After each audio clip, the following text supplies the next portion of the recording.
And what's up, everybody? It's your boy Marvin Melendez. You're listening to another episode of All My Friends Talk, where I talk to all my creative artists, advocates, and just around amazing friends. Today, I'm really excited about this guest. I have Jenna and Chris from the band Wild Harbors. What's up, guys? How are you? Hey, we're great. How are you doing? I'm doing good. Thank you so much for coming on. I'm so excited. We're really I honored. just, yeah, I don't remember how I listened to your music, but I remember I was listening to it and I was playing the album, and my wife was like, "Who is that?" I was like, "They're the Wild Harbors." And she's like, "How do you know them?" I was like, "I just found them randomly. I'm gonna invite them to the podcast." But and then I started reading about you guys, and you guys seem like amazing people. So I'm really excited to sit down and get to know you guys a little bit. Um, Yeah. so when did you guys start playing music together? We started playing music together probably 2005. Something like Oh, wow. that. Yeah. Maybe even a little sooner in college. Yeah, in college, 2004, 2005. We went to the same college, and they were doing like these student activity nights for kids on campus where it was like a milk and cookies thing in like one of the buildings. So Jenna got brought on to sing for it, I believe. I volunteered. Yeah. Like, yeah, I can be a band. I was not a band. I couldn't play anything well enough to Yeah. to accompany myself. So I was like, I need a band. Let me hang on real quick, and called Chris of like, hey, I need to talk to your roommate because he plays guitar and I need him to back me up for this night. So then I leveraged my position as the roommate to a guy who plays guitar. And I said, well, I will let you talk to my roommate who plays guitar if you let me also sing at this thing where you're playing songs, apparently. So I kind of put my foot in the door there. Yeah. Yeah. So And- that's how we started. But then we basically spent college like playing with other friends and doing a lot of cover songs, Yeah. very slowly kind of introducing, hey, I wrote a song. Do you want to hear it? Maybe we could play it at the next show. Until that slowly grew and grew, and all of our much more talented instrumentalist friends moved away or went to study abroad, and it was just the two of us like, oh dang, we better. Right, we're out of friends who play instruments at this point. We should probably learn how to play instruments. Yeah, we should get better at that. Oh my gosh, are we guys dating at this point? Because you're married now, correct? We Yes, are. correct. Yeah, no, we were just friends all through school. We didn't start dating until after I graduated from college. So, Gotcha. music came So- first. Yeah. That's so wild. Because I feel like a lot of people who I talk to, they start after they started dating, then they're like, oh, maybe we can do music together. I don't know. I just think that's Right. So that's funny. You guys are kind of the opposite, I guess, in that way. Yeah. Oh man. Mm-hmm. So your band name, Wild Harbors, where does that name come from? I mean, the short answer is that came from a long list of 500 other band names that we didn't like. Wait, can I get one? One of them, oh man, I used to have them on my phone. What was one of the really bad ones? Oh my gosh. We would do anything to think of a band name in this period of time. Well, we almost had the word diary in the band name. That's That true. was like, we thought that was going to be it. And then we like showed it, like not only were we saying it, but we showed it visually to friends that we were testing it out on. Yeah, And everyone read it as dairy. right. Like, It's like, oh, no, okay. One of those weird words. It's like there's this show on Amazon or something. It's called Home Fires, and every time we see it come up, we're like, home fries. Home fries. I love home fries. That's not what it is. But we realized it was one of those things where it's like Yeah. everyone's gonna read this and think it's dairy. Yeah. That's So hilarious. we kept Right. brainstorming. Yeah. Kept the ball rolling. Yeah, we just kind of like, after getting it down to some different ideas and kind of floating it out to people, it was kind of a neat collaborative process of Mhm. being able to hear what other people saw of like, we just wanted a band name that we didn't have to think too hard about, you know? But, Yeah. but when we put different combinations of words together and got those two together, people started to say, you know, I kind of see a lot of where you guys are in life right now of, you know, a harbor's both a place that you kind of head to for safety, but it's also a place that you leave if you're going to go on any kind of journey. And, you know, things that are wild aren't predictable. They're not clear cut. They're not paved and Yeah. easy necessarily. And we were kind of at this jumping off point of, you know, we've played music for years Yeah. together and learned how to write songs together. And now we're starting this new band and we've made this new record and we're leaving behind our other jobs to do this. And it felt like, okay, this feels like it lines up. So Yeah. Totally. So that's interesting because I was reading about you guys earlier, and you had mentioned that I guess you were a school teacher before, correct? And then you guys made this decision to jump into music full time. And Chris, were you doing music full time yet, or not? No, we were both doing music part time at that point, and so her part time job was as a school teacher, and my part time job was as a children's librarian. Oh wow! Yeah. Okay. Doing story times. Yeah, and... it's like a concert, except everyone's 3 years old, and the only song you play is "If You're Happy and You Know It." That's hilarious, and then the kids are screaming. I imagine. Right. So, yeah, it's very similar on all levels, except. And then, okay, so what was it that made you guys say, like, take that jump? Because going music full time is not like a safe bet by any means, or doing any art like, full time. So there must have been this hesitation of like, okay, like we think we're ready to do this. Like, what was that made you guys think, like, you know what, this is what we're going full time for?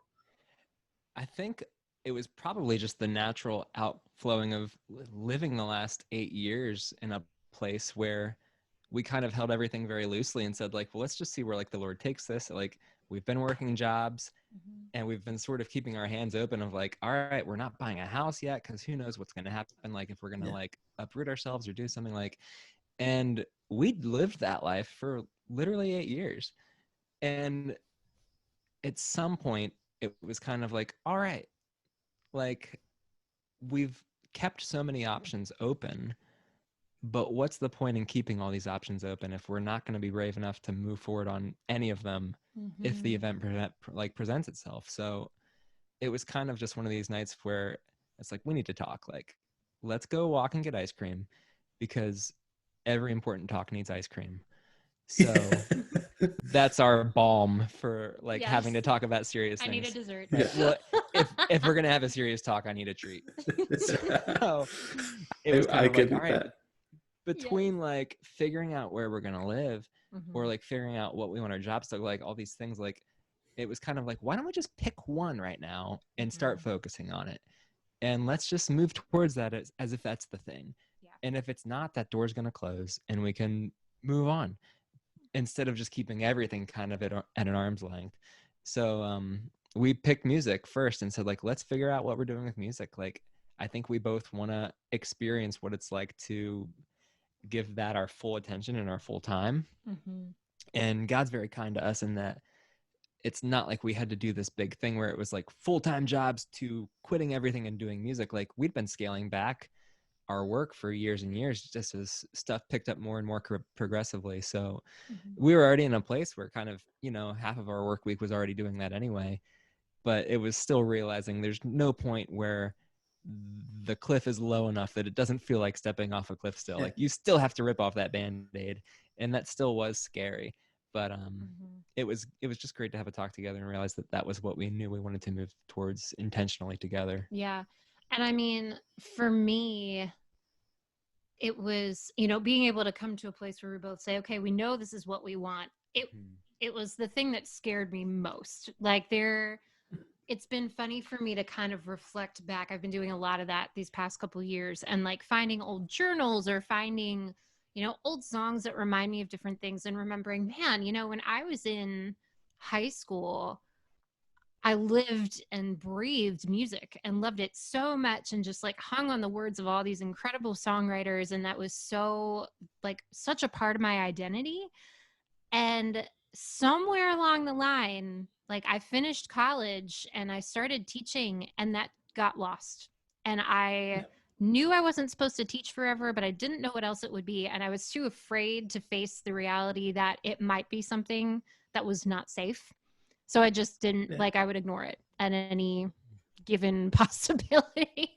So, I mean, these conversations were certainly not like, yeah, you know, I think we just really want to go for it. Like this was a lot of tears and a lot of prayer.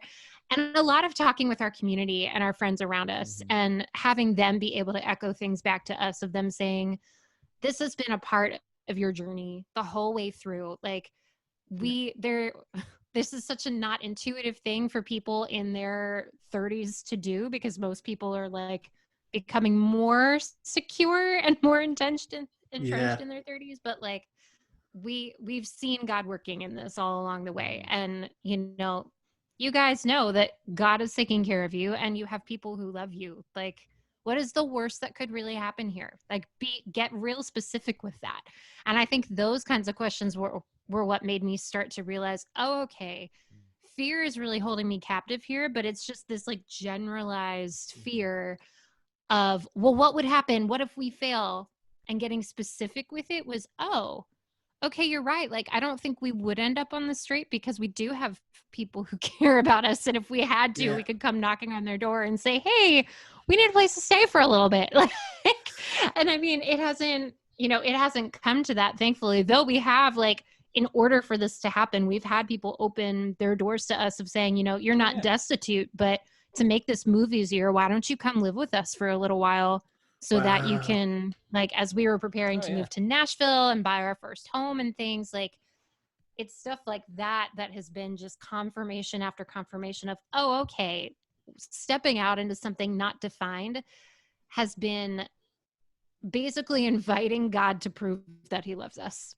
And like, not in a challenging way, but in a way of like, oh, I'm like becoming less surprised every time that you just come through with something completely unexpected, and you just keep us going and you keep floating us along here. And my planner, control loving self has learned to let go and ease up and be okay with just getting like a couple steps of the plan at a time, and not having to have like the whole 10 years mapped out.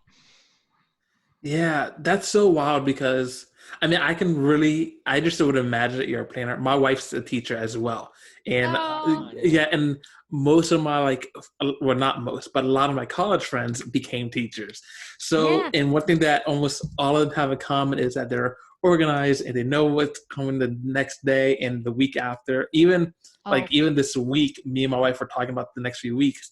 And I was like, all right, babe, I got a podcast this day, and I think this day. And she says, okay, let me write it down in my planner. I was like, well, why not? We just wing it. And she's like, no, I don't just wing it. Like, we're letting me write it down, Right. But then yeah.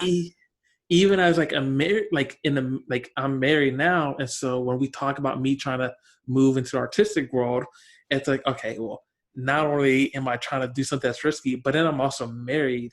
They're like, and it's so crazy. You guys, I mean, there must be that, like, is there still like that fear, or like how you guys navigated that process together? Which process specifically? That the fear of, I guess, being Like, all or in just, I guess, together. like, yeah, like, I mean, does that fear ever still come up? Because I know you talked about how you had that fear. Is that still like, does it come up at all now? Well, I mean, it's so hard because we're in such a different time right now. Yeah. Like, so short answer, yes. There's still a lot of Yeah. fear, especially in times now where it's like, all right. So in June of 2019, I quit my steady job with a steady paycheck to literally drive around the country and gather large groups of people together in rooms and sing to them. And now nothing about that sounds like real life. Like Yeah. that sounds like a fantasy world now. Right. It's like, Yeah. Because now we're in a pandemic where none of those things are allowed to happen. right. It's like, well, no, Yeah. you don't leave your home, and you certainly don't gather in groups, and you definitely don't go to concerts at places. Like, that's not a thing. So, I know. like, Oh my gosh. it's not to say that our industry isn't going to keep being creative and adapting and responding to that, because I believe it will in really cool ways. But even for these times, there's still that fear of like, oh man, like I know it's going to work, but what's going on? Like, but how? Yeah. Like, what are we going to do? So, and even apart from that, there's still definitely that fear, I think, just of existing in that space and waking up every day and going like, all right, here I am. Like, I'm an artist, and that can be hard when you're someone who enjoys functioning within a structure. So like, I don't miss having a day job, but what I miss is having a place where you walk in every single morning and you know the plan and you know the place and the people, and it's just you have that routine and that rhythm and that structure built around what you do. And when you choose to do what we do, you have to like make all the structure yourself and then Yeah. literally convince your brain that there's a structure that already existed that you need to like follow and fit into, like so that you can thrive in it. Like so it's just it's full of little tricks and things that are like, you know, there's good days with it and there's bad days with it. There's days where it totally syncs up and you're like, yeah, this is going. And then there's days where you wake up and it's like, what time is it? 10 a.m. I should get out of bed. Like, you know. Yeah, I think, you know, when I reflect on all that's happened in the past few years, because as soon as we said, okay, yes, and the first step was me leaving my job before Chris left his other part-time job.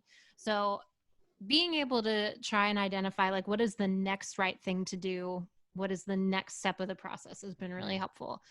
And I think in taking each step, it's like exercising. It's like stretching where each one feels hard, but then, you know, 10 steps down the road, we're reflecting like, I can't believe, like if you had told me 2 years ago that we would be living in a house in Nashville, I would have thought like, no, that's impossible.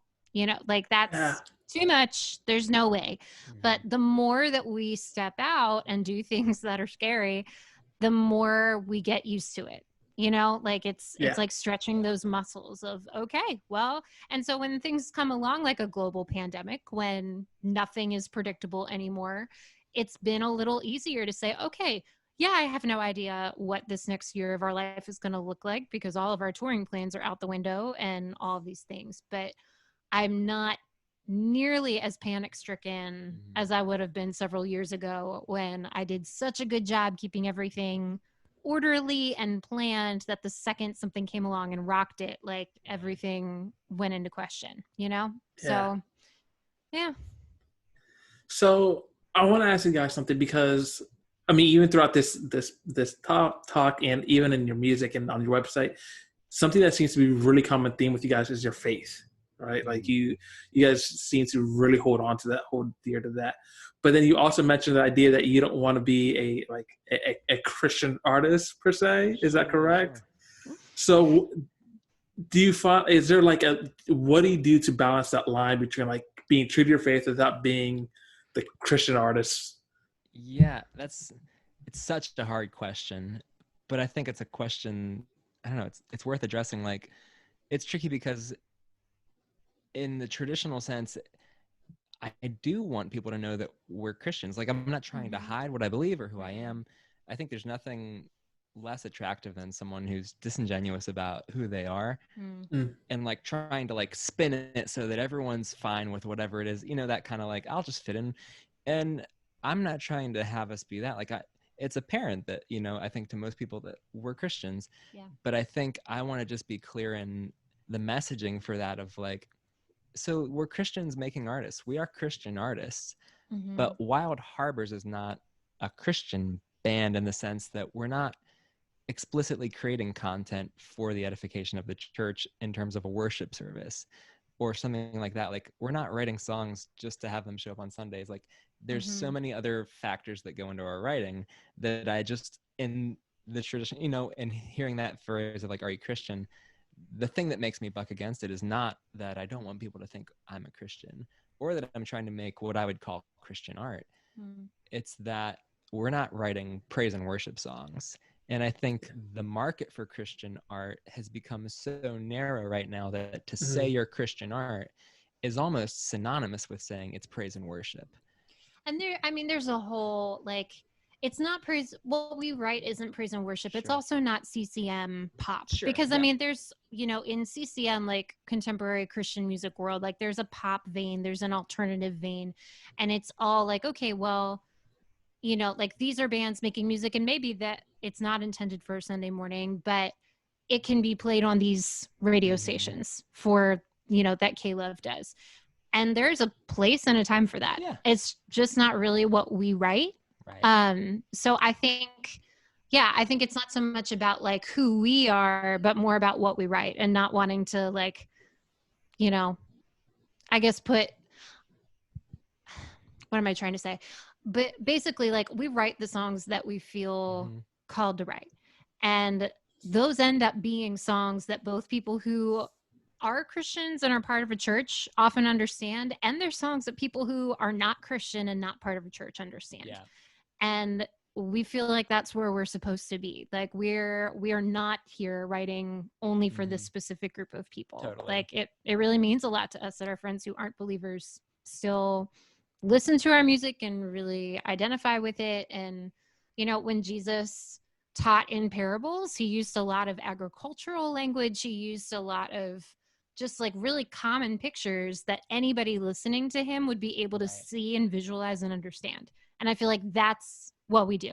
Of like, well, yeah, we're going to use pictures that most people we talk to are going to understand. That's it. And we can have a deeper conversation like over coffee or over a podcast interview about like our faith, and we're happy to talk about it. But yeah. So we're Christians. Wow. I don't know if you can say our music is Christian. I don't know, but but everything we write is going to have that worldview for sure. This can easily turn into a very long talk for me in case you. No, it can for me too, and I had to reel it in, and you know, just because this is why I pre-write my questions too, so I don't. Yeah. But it's. Which you ask great questions, by the way. I love all your questions that you sent over. They're great. You. Right. I appreciate it's tricky that because it's like I don't believe art can be Christian in the sense that like art is not alive, literally. No. Like art can't be saved by Christ, but art can be Christian in the sense that it can affirm life, and that it can, you know, it can bring light into the world. It can introduce order instead of chaos. Like those are things to me that are Christian art. Not necessarily which songs say the word Jesus the most. Like I can hear songs that do that without necessarily saying to myself like, well, that must be a Christian song. So I don't know.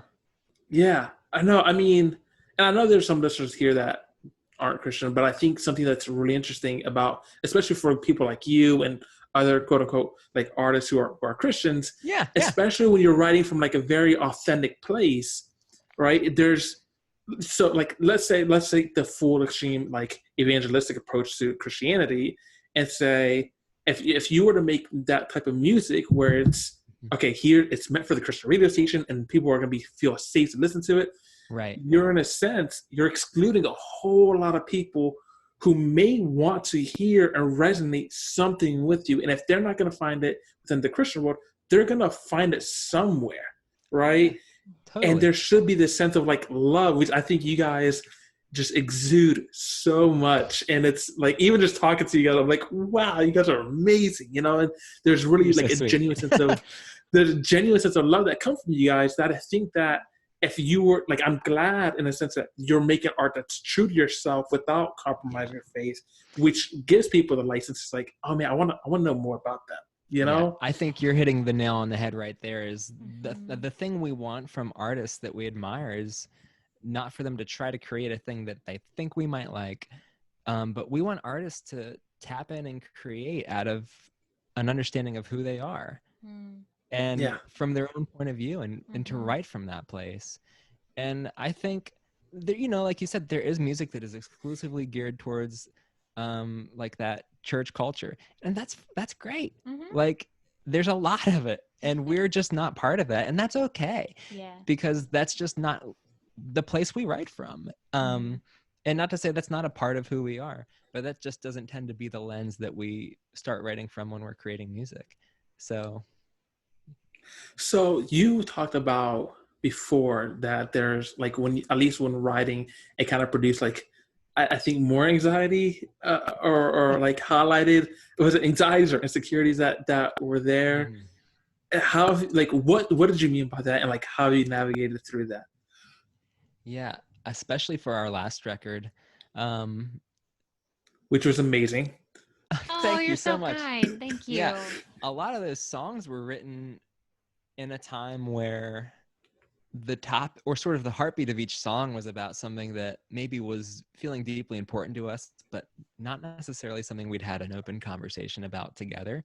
So it's interesting, just as you co-write these songs, and as you get to the end of like 7 or 8 or 9 or 10 of these songs, you start looking back and you see these themes and these commonalities, and you go, wow, like there's a lot of this kind of vibe on this, like in these songs, like, and it's sort of an interesting way where it's like it's kicking up all the dust below the water that you didn't really know was there, but you see it all come out in the writing and you go, well, there must be something here. Like, so in a lot of ways we were, I think, writing about the things that we were wanting to talk about before we had actually talked about them. I think so, yeah. And I don't think that was a conscious thought, you know.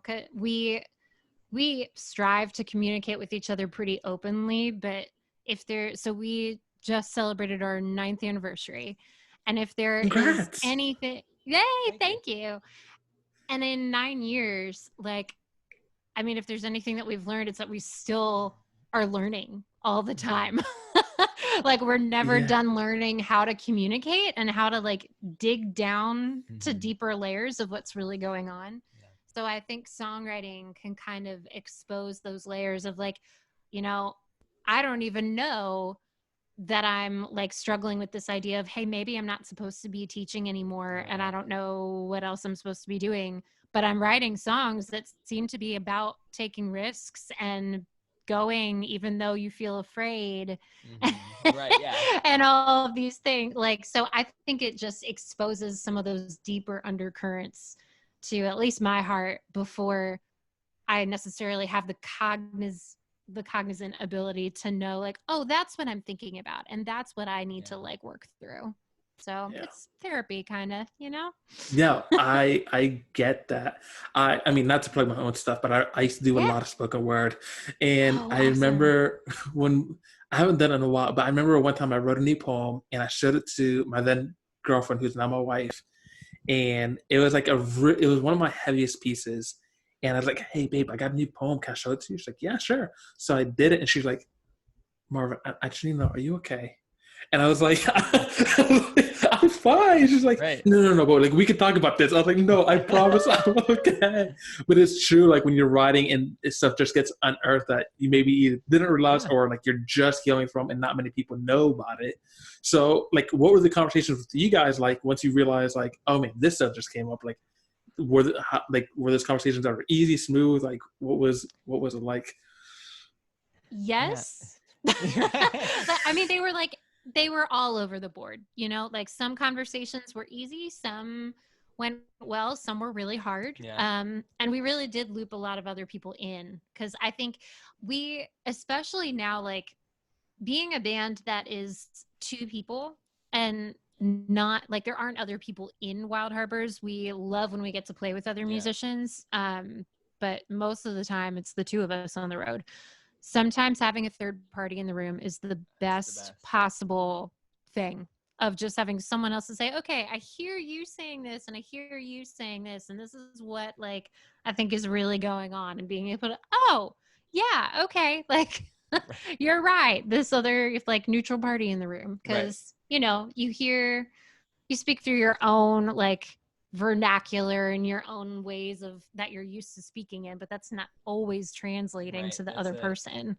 So yeah, I mean, just being willing to have messy conversations where we didn't have clear-cut answers, and being willing to pray about it, and being willing to keep coming back together even when we didn't have clear answers, and saying, okay, well, we're gonna keep committing to digging into this. Yeah, and I feel like that's also just marriage in general, you know. It's just now, so I mean, it sounds like just but being married, it affects your music a lot. It just sounds like, so like, what is there like? Do you feel like there's like, what's like the most noticeable effect on your marriage that you think it has? The one I think of is like just this idea. We were writing a song for the last record and hitting upon, I guess, just like a stumbling point in it. Like we couldn't really, I guess, get any traction on like where we thought like the middle ground was. And we were both getting pretty upset about it. I think like we were probably also very hangry at that point. So it was Which like, song is this? This is Alone Together. Oh, okay. It was like, I remember it distinctly because we went out and we got wings. That's right. And I said, we need to stop right now. We need to go eat. And I remember we ate wings and it was very much better at that point. But I paused at some point in the middle of this and I says, you know what? It's okay if the only thing that comes from us writing a song is learning how to communicate better with each other. Like, Yeah. it's okay. That's fine. Like, and so just freeing up even the process of writing to giving it the freedom to produce nothing except more foundation for communication between the two writers was a new concept for me and a very freeing one, because it's like, it's okay if this song totally sucks because we're going to learn more about how to resolve conflict through doing this together and how to hear each other, how to let ideas float. And that's going to impact whatever song we write after that. So like, it's okay to let this one not be perfect. Like it can be, it can be this for now, and that's fine. Yeah. I mean, I've said before, and I still think it's true, that doing music together has kept us bound together. Like not just in the actual playing of music, but the whole writing process and things. Like I understand without having to actually like have hard conversations, there's thunderstorm is happening right now. Don't know if you can hear the thunder. You probably just saw the lightning if you were watching video of this. Oh my goodness. Right. It's no joke right now. If we blow away, just keep rolling. Just keep going, make up whatever you want. But yeah, I like, if we didn't have something forcing us to like get into the gritty stuff like weekly, if not more often, I don't know, like I completely see how like we could have just come home from our separate jobs and like, watched Netflix, done whatever every evening, and 5 years later just kind of looked at each other like, who are you? I don't even know who you are anymore. And which is not to say like that's what happens with every marriage, who like when people don't work together, but I think it has protected us from that a little bit, of just that intentionality and realizing, okay, like this really does take intentional work. Writing a song with somebody else takes that work. Staying married to somebody takes intentional work and intentional conversation, and not just kind of drifting into your own lanes and staying in those. So it's been kind of neat to see them affect each other. Like as we've been married longer, our voices blend more together. Like a lot of people talk about the harmonies in our music as a thing that they really like. And that's something that was not there at all when we first started playing together, like back in the early 2000s. Like Chris didn't even know how to harmonize. Like, and as we've like lived together and played together, like the ways that one has strengthened the other and vice versa. And it certainly is not, like we joke, it certainly doesn't mean that we're sitting around every night with candles lit, like strumming guitars and looking lovingly into each other's eyes. But but it does mean that like in every like great moment and in every hard moment that they're both kind of sharpening the other. Man, wow. You guys are truly like inspiring me now. So like I really mean that. You guys, wow, you guys are amazing. Like genuinely, I really believe that about you guys. That's really kind of you. Like I think that like we get so passionate talking about these things because we have had people do that for us in our life. Like we've just had so many people love on us really selflessly. They've brought us into their households and their families and shown us how they've been able to work stuff out in their marriages. They've been able to take risks and do hard things. And I think like having that poured in makes us excited about pouring out. And that's kind of why we play music and like what keeps us going with doing these types of things of like, okay, if at the end of the day, this is just about us singing songs into microphones, there are plenty of people who do that. But if at the end of the day, our song or a conversation that we had with somebody, it means that they're more empowered to take risks in their life, to do the things that they really feel called to do, and to step into conflict willingly and to love people well, then like that's reason enough for me to keep going and for us to keep doing this. So that's awesome, guys. Real quick, we got to wrap this up, but if you guys can go ahead and just, where can people find you if they want to learn more about you guys? Yeah, so we're online at wildharbors.com. Yep, and we're on social media. Wild Harbors are just one word, or not one word, but no spaces or anything. Just Wild Harbors on Facebook, Instagram. Yeah, those are the places. And we're on Spotify. We're going to be releasing some more videos over the next few months since we're not going to be out playing shows. So we have a YouTube channel. If you search for Wild Harbors, it'll pop up. And Spotify for new song releases and things. Yeah. So we're there. Awesome. All right. Well, everybody, thank you so much for listening. Please feel free to comment, subscribe, and go check out Wild Harbors. They're amazing, as you guys can just hear just now. We appreciate you guys for coming out. Thank you so much. Talk to you next time. Thank you for having us. Peace. Yeah. Thanks, man.